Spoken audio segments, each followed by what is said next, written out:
नमस्कार। आज फिर मैं आया हूँ लेकर के 100 एमसीक्यू का पूरा एक है ये। और आज का जो हमारा टॉपिक है वो है teaching ads and method of teaching. चलिए सीधे हम लोग अपने काम पर लग जाते हैं। जो पहला क्वेश्चन है, अब कोशिश मैंने किया कि एक्सप्लेनेशन भी दे दूं जहाँ जहाँ ज़रूरत है, क्योंकि इतनी बार इन सभी क्वेश्चन को हम लोगों ने रिपीट कर लिया है। और मेरे जो दूसरे भी जो एमसीक्यू के जितने भी आपके हैं, जैसे खास करके आपका वो आरआरबी का है या फिर केवीएस का है, तो सारा चीज़ में आपका कंटेंट तो एक ही रहता है, केवल सिलेबस और उसका पैटर्न अलग अलग होता है। तो क्वेश्चन का जो आपका जो लेवल होता है ना, इजी, मॉडरेट, एडवांस, बस यही अंतर होता है हर अलग अलग एग्जामिनेशन का। बाकी सब आपका कंटेंट और मटेरियल सब सेम ही होता है। चलिए शुरू करते हैं हम लोग। Teaching aids are use to, तो चूंकि ये टीचिंग से रिलेटेड है, टीचिंग मेथड्स पर आधारित है, और टीचिंग के लिए क्या क्या आपको सामग्री चाहिए होता है उस पर ये क्वेश्चन पूरा आपका है। Teaching aids are use to यानी कि शिक्षण सहायक उपकरणों का उपयोग किया जाता है।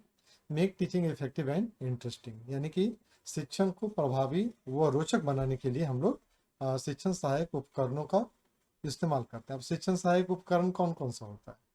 ब्लैक बोर्ड हो गया, चौक है, डस्टर है, स्मार्ट बोर्ड है, ठीक है, ऑडियो विजुअल एड्स है ना, चार्ट है, ग्राफ है, बहुत सारी चीज़ें इसमें आ जाती हैं। तो वो विजुअल भी हो सकता है, सेंसरी भी हो सकता है, जिससे कि बच्चे अच्छी तरह से समझ पाते हैं। तो ऑप्शन ए सही आंसर है। Decorate the classroom, save teachers time, impress the student, ये सब नहीं होगा। दूसरा है chalk board is a black board.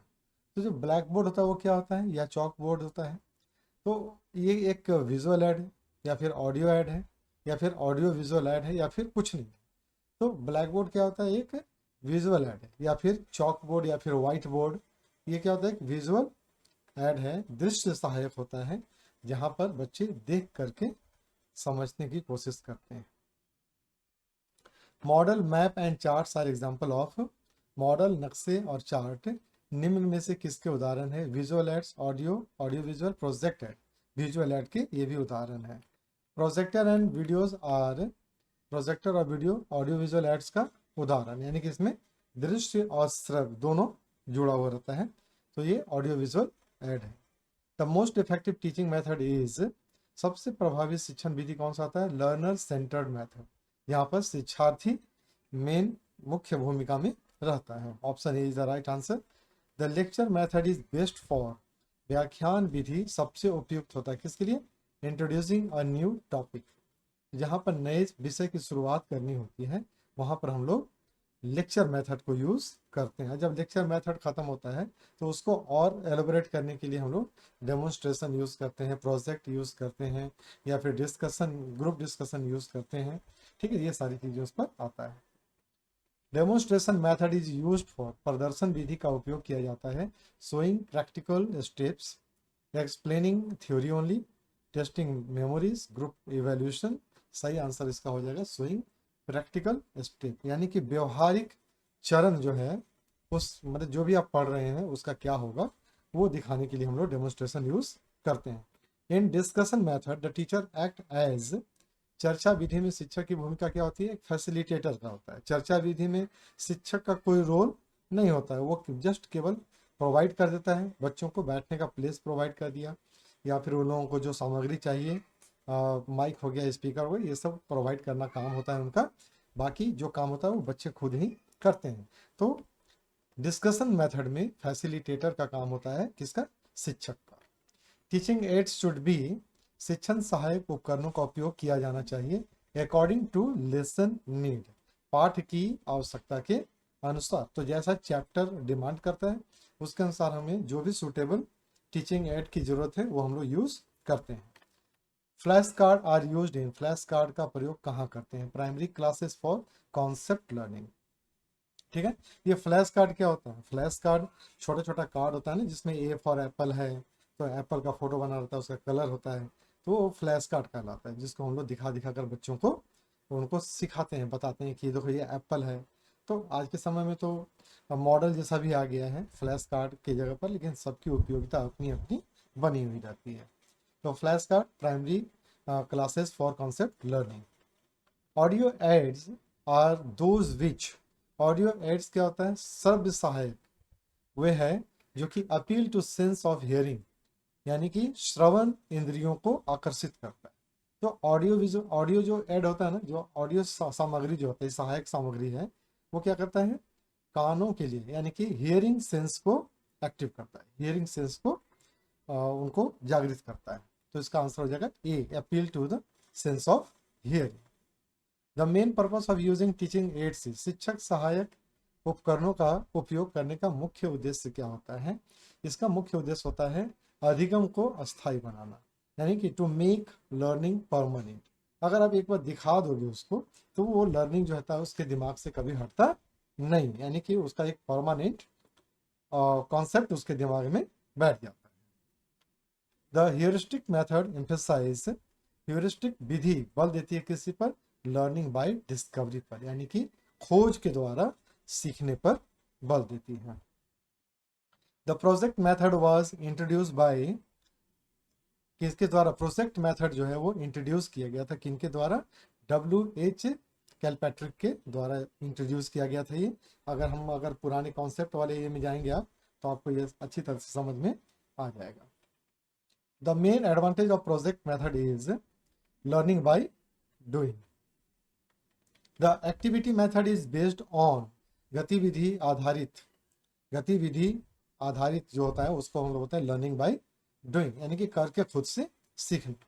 Simulation is used to, simulation क्या होता है कि जब हम किसी भी चीज़ का वास्तविक जो सिचुएशन क्रिएट करते हैं ना कंप्यूटर के द्वारा, उसको हम लोग सिमुलेशन बोलते हैं। जैसे मारुति के अगर आप सर्विस सेंटर में या शोरूम में जाएंगे तो वहाँ पर ड्राइविंग सिखाने के लिए सिमुलेशन सिस्टम लगा हुआ है।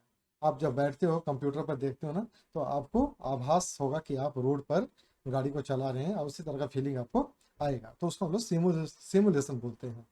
तो सिमुलेशन का उपयोग किया जाता है, किस लिए किया जाता है, क्रिएट रियल लाइफ सिचुएशन, वास्तविक जीवन की स्थितियों को दिखाने के लिए क्रिएट करते हैं चारों तरफ सराउंडिंग में, जिससे कि बच्चे सीख सकें, उसको हम बोलते हैं सिमुलेशन। तो सिमुलेशन का प्रयोग किया जाता है ऑप्शन ए के लिए। A good teaching method should, एक अच्छी शिक्षण विधि को चाहिए, क्या चाहिए, सूट लर्नर्स नीड, यानी कि शिक्षार्थी की आवश्यकता के अनुसार काम हो। The micro teaching method helps in, सूक्ष्म शिक्षण विधि सहायता करती है, डेवलपिंग स्पेसिफिक टीचिंग स्किल, यही आपका जो सही, यानी कि ये क्या करता है, सूक्ष्म शिक्षण विधि जो होता है वो किसी खास कौशल को आपके अंदर विकसित करता है, developing specific teaching skill. Learning by doing is the principle of, करके सीखना सिद्धांत है किस चीज का, activity method, lecture, memorisation, reading allowed, सही आंसर हो जाएगा activity method. Power point presentation is a, power point presentation क्या है, एक ऑडियो विजुअल एड है, यानी कि हम कक्ष में पढ़ाते समय आप पावर पॉइंट प्रेजेंटेशन से दिखा भी सकते हैं और साथ ही साथ अगर आप प्रेजेंटेशन में ऑडियो यूज कर रहे हैं तो सुना भी सकते हैं। A teacher uses a map in geography class to provide visual understanding, यानी कि एक शिक्षक जो है क्लास में, ज्योग्राफी के क्लास में मैप का यूज करता है, क्यों, ताकि वो बच्चों को विजुअल अंडरस्टैंडिंग दे सके। Option A is the right answer. The Montessori method emphasise, Montessori विधि बल देती है किस चीज पर, self learning and sensory training पर।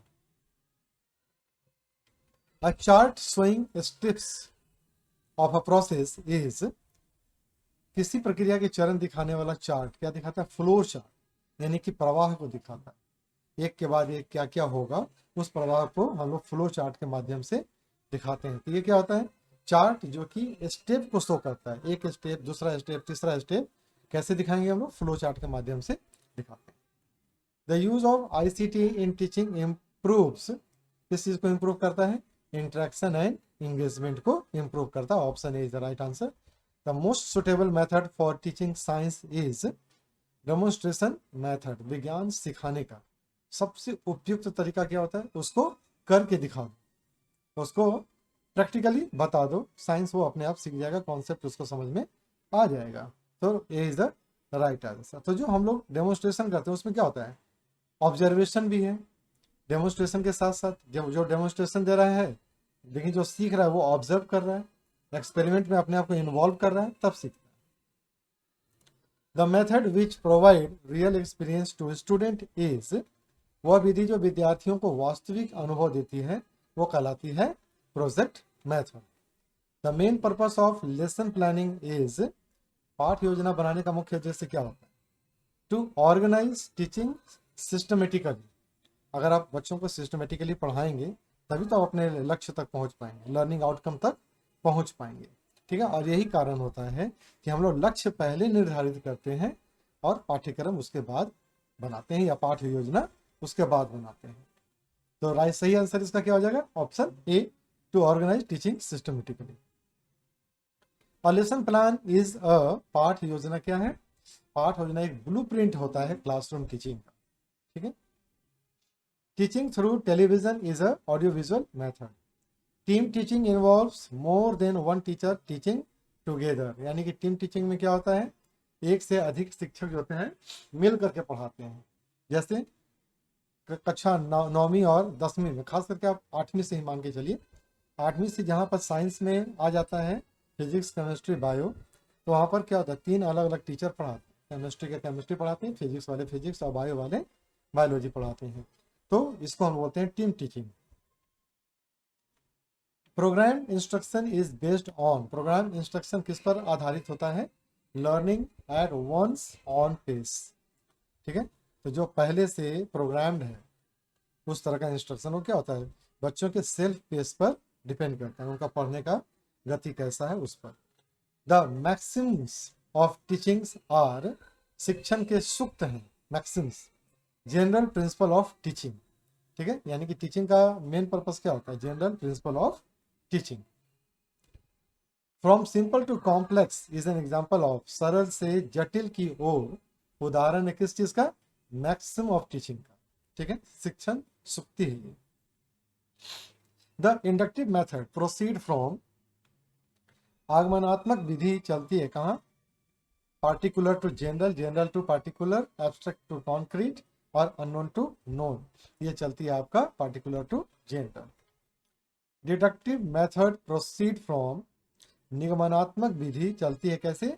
General to particular. ये सब क्वेश्चन हम आता ही आता है, ये सब क्वेश्चन जो है ना टीचिंग मेथड में, ये डिडक्टिव मेथड और ऊपर जो अभी आप लोगों ने देखा आगमनात्मक विधि, ये सारी चीज़ें जो है ना ये सब क्वेश्चन आता है। अब बहुत कंफ्यूजिंग क्वेश्चन होता है इससे, इसलिए इस सबको आप इतनी बार कर लो कि कंफ्यूजन दूर हो जाए। The best example of concrete teaching aid is real object, यानी कि ठोस शिक्षण सहायक का सर्वोत्तम उदाहरण क्या था? वास्तविक वस्तु। Overhead projector is an example of visual aid. The demonstration cum discussion method combine showing and explaining together, दिखाना और समझाना दोनों इसमें शामिल रहता है।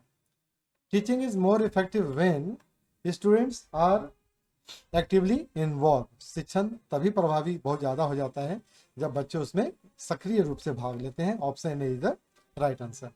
The advantage of using audio visual add is बहु इंद्रिय अधिगम। ऑडियो विजुअल दिखाने का मेन पर्पस क्या होता है कि बच्चों की सारी इंद्रियां जो है ना वहाँ पर काम करती है, सेंसरी जितने भी सेंस हैं वो सब एक्टिव हो जाते हैं। ठीक है, option A is the right answer.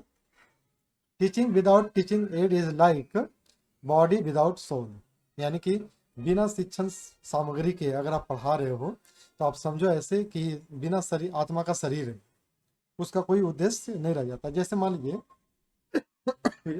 Excuse me, अगर आप बच्चों को कुछ बता रहे हो, एप्पल क्या है? रेड कलर है ना, स्वीट टेस्ट, ठीक है, और वाइट अंदर से निकलता है। तो ये आप बता रहे हो बोल कर, बच्चे जो होते हैं वो अलग अलग उसका शेप इमेजिन करने लग जाते हैं, उसका अलग अलग कलर इमेजिन करने लग जाएंगे। ठीक है, लेकिन जब आप उनको कुछ एड्स में दिखाते हैं ना, कुछ पिक्चर दिखा दिए या फिर उसका मॉडल दिखा देते हैं, तो बच्चों को वो कॉन्सेप्ट क्लियर हो जाता है। तो इसीलिए इसको बोलते हैं कि बॉडी विदाउट सोल होता है। जब आप बिना टीचिंग उपकरण के पढ़ाते हैं तो वो भी उतना अच्छा इफेक्टिव नहीं होता है। The direct experience method means, प्रत्यक्ष अनुभव विधि का अर्थ क्या होता है? लर्निंग थ्रू एक्चुअल एक्सपीरियंस, यानी कि वास्तविक अनुभव पर सीखना। The teacher's role in discovery learning is, खोज आधारित अधिगम में शिक्षक की भूमिका क्या होती है? फैसिलिटेटर का होता है। ग्रुप डिस्कशन प्रमोट्स, समूह चर्चा बढ़ावा देती है किस चीज को? कॉपरेशन एंड कम्युनिकेशन को। Brainstorming technique helps in, brainstorming तकनीक जो होता है ना, वो डेवलपिंग क्रिएटिविटी को बढ़ावा देती है, क्रिएटिविटी को विकसित करता है। ये seminar and symposiums are used for, seminar and संगोष्ठी जो होती है ना, वो क्यों इसका हम लोग यूज करते हैं? टीचर्स के लिए आवश्यक होता है क्या? सेमिनार में जाना, संगोष्ठी में जाना क्यों होता है? ताकि शेयरिंग एडवांस नॉलेज, ताकि आपस में अपने अपने नॉलेज को शेयर कर पाएं और अपने नॉलेज को इम्प्रूव करें। ठीक है। Workshop method emphasize hands on practice, the use of computer in classroom enhance interactive learning. The best example of individualized instruction is programmed learning. A good teacher uses aids, एक अच्छा शिक्षक उपकरणों का प्रयोग करता है appropriately and purposefully. ठीक है, ये तो बहुत सिंपल, अगर आपने थ्योरी पूरा पढ़ लिया है ना, ये सारे क्वेश्चन आपके लिए बहुत इजी है।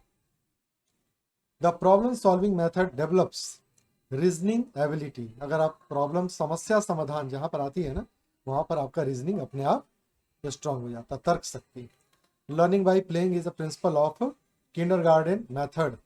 ठीक है, अब ये बात बताइएगा कमेंट करके कि ये खेल कर सीखना, किंडरगार्टन विधि जो है ना, ये किनका दिया हुआ है, यह सिद्धांत किनका प्रतिपादित किया हुआ है, उनका नाम आप कमेंट में जरूर बताइएगा, क्योंकि मैंने इस चीज़ को बहुत बार पढ़ा चुका हूँ, 3-4 बार मैंने इसको थ्योरी में भी पढ़ा दिया है।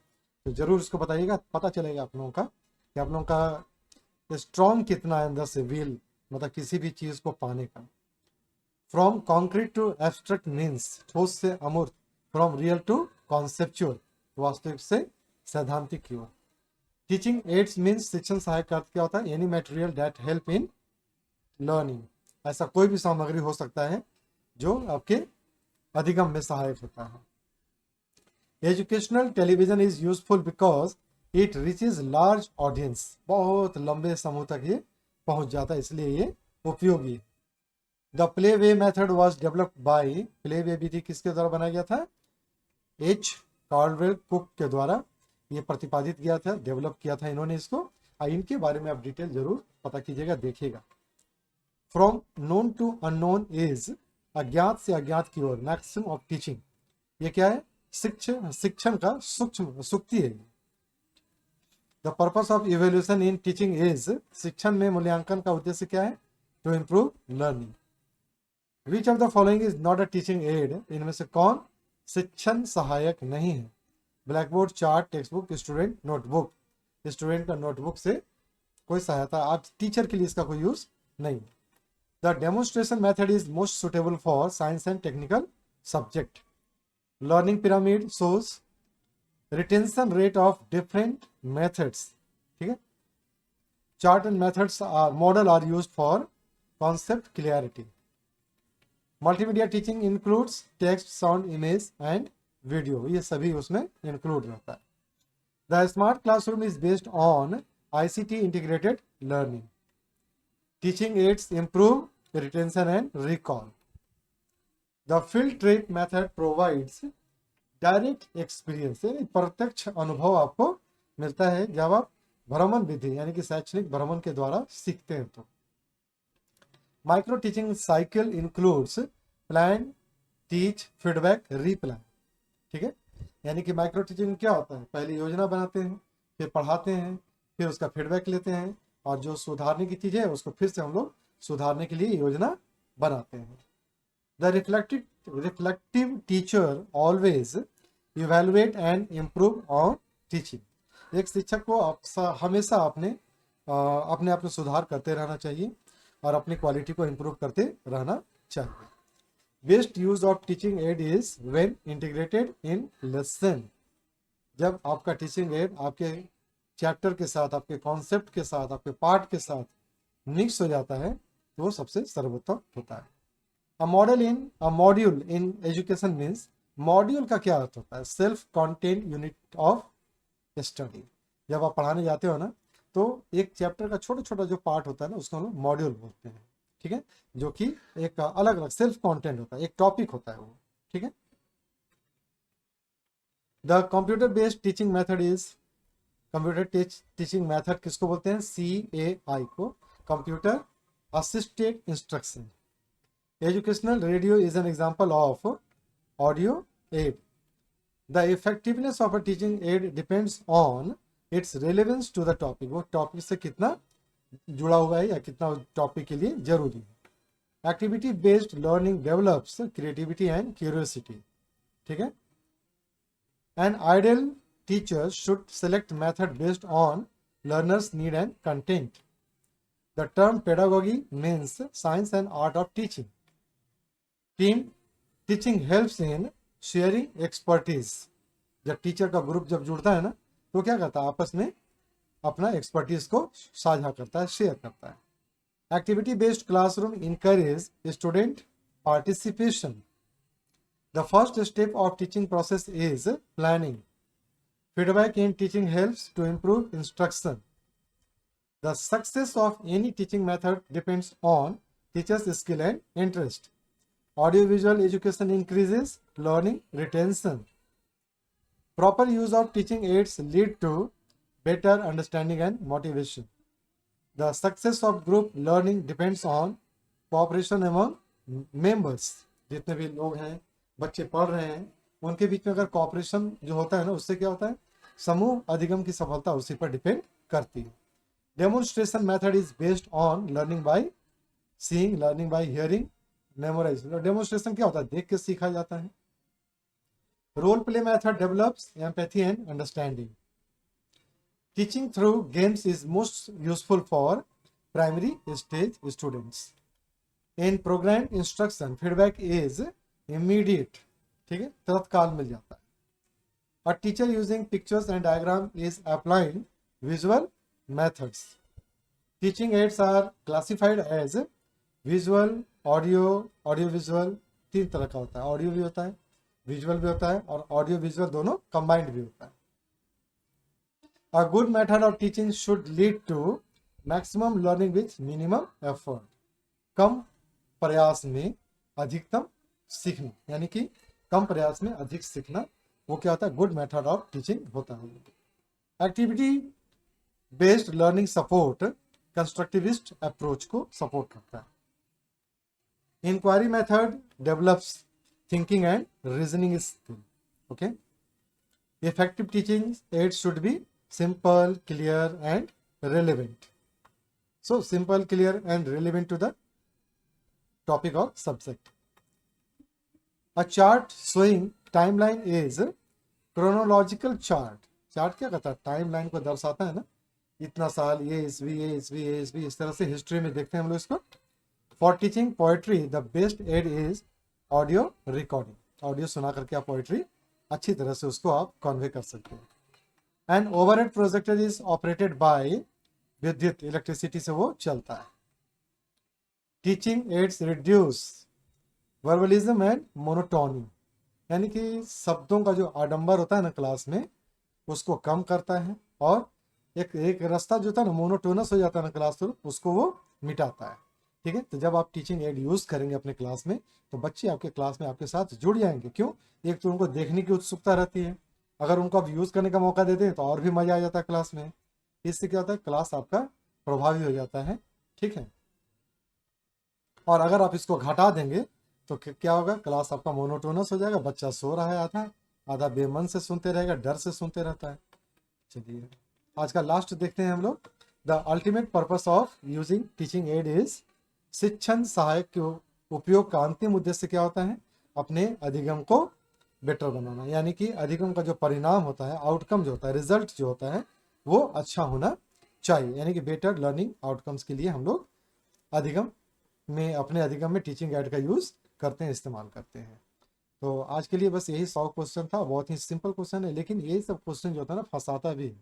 इसलिए इन सब चीज़ों पर एकदम इग्नोर नहीं करना है। इस सब चीज़ को हमेशा देख के जाइए एग्जाम में कौन क्वेश्चन कहाँ से आ जाता होता है ना, युद्ध के मैदान में कौन सा तीर किधर से आ जाए, ठीक है। तो हमेशा हर जगह आपका ध्यान जो होता है ना वो होना चाहिए। चलिए हम लोग कल देखेंगे, पार्ट 4 है teaching process and level of learning. ठीक है, आज के लिए बस इतना ही। आप लोग देखते रहिए, चैनल से जुड़ते रहिए, और बहुत अच्छा लगता है आप लोग, हमारा व्हाट्सएप ग्रुप भी है, आप उस पर भी आइए और पूछिए, जो पूछना है पूछ सकते हैं, आप लोग फ्री हैं। कमेंट आप लोग ज़रूर लिखिए, बहुत अच्छा लगता है पढ़ करके, मुझे बहुत खुशी होती है, अच्छा भी लगता है। और आप लोगों का लेवल भी पता चल जाता है कि आप लोग पढ़ कितना अच्छा रहे हैं। ठीक है, तो देखिए होता क्या है ना, बैठते तो लाखों लोग हैं एग्ज़ाम, ठीक है, लेकिन निकलता केवल उन्हीं का है जो रियल में पढ़ के जाते हैं, है ना। तो ये बहुत ज़रूरी चीज़ होता है। मैं भी पहले देखता था ना, कि मैं हमेशा कहता हूँ भीड़ को देख करके कभी डरना नहीं चाहिए। पता नहीं, एग्जामिनेशन सेंटर पर जाते हैं तो बहुत लोगों को मैंने देखा है, उनकी आदत होती है, पूछते रहते हैं आप कहाँ से हैं, कौन से सब्जेक्ट से हैं। ठीक है, ये सारी चीज़ें पूछ करके वो अपने हदस को कम करते हैं, चलेगा, कोई दिक्कत नहीं, लेकिन भीड़ को देख करके कभी भी उनका तैयारी का आकलन आप नहीं कर सकते। आप अपनी तैयारी 100% करके जाइए, भीड़ चाहे जो रहे, भीड़ का क्या है। ठीक है, तो ये चीज़ बहुत हमेशा याद रखना है उस चीज़ को। एक एक क्वेश्चन पढ़ के जाइए, सिंपल क्वेश्चन भी होता है उसको भी पढ़ के जाइए। कभी कभी सिंपल क्वेश्चन भी दिमाग से स्किप करता है और आपको फंसाता है। तो चलिए आज के लिए बस इतना ही है।